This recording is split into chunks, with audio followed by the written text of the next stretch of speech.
So downy mildew, the most important, or one of the most important diseases in the whole world for grapes. But actually it wasn't in the whole world to start with. It was actually found in, first native from the northeast of the US, so native from here. How do you know if you have it on your grapes? Basically, you have a few things that you would look for. So the weather, of course, if the weather has been very humid, you expect it on your grapes. Then what do you look for as far as symptoms?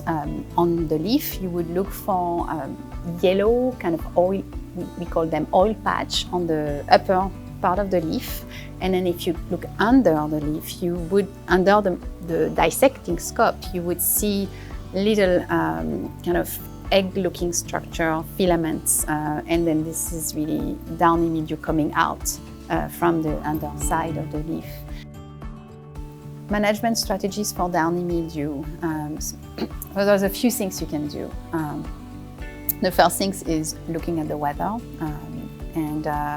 like we had really wet weather, and there is what we call forecasting model that help you depending on the temperature and the humidity. They would tell you, okay, now you have a chance to have downy mildew, especially if your grape is susceptible. So there is certain stages where also this is susceptible. So that model takes into account that. So that's already one thing you should look into. Another thing that we can do to prevent, to manage the disease, is really to reduce the humidity, because the disease does better with humid weather.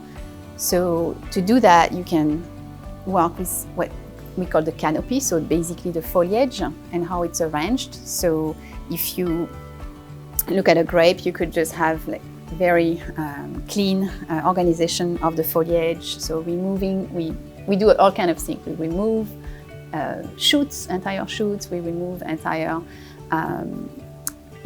leaves, clusters, and all of that basically to kind of open the canopy. So all of those practices that we call canopy management really help reduce the humidity.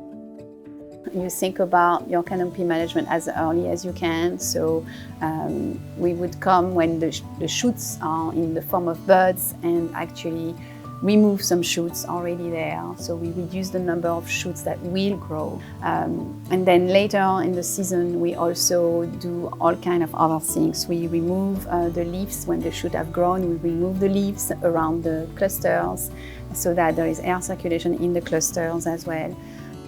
And also we can cut the shoots at some point if they become too long.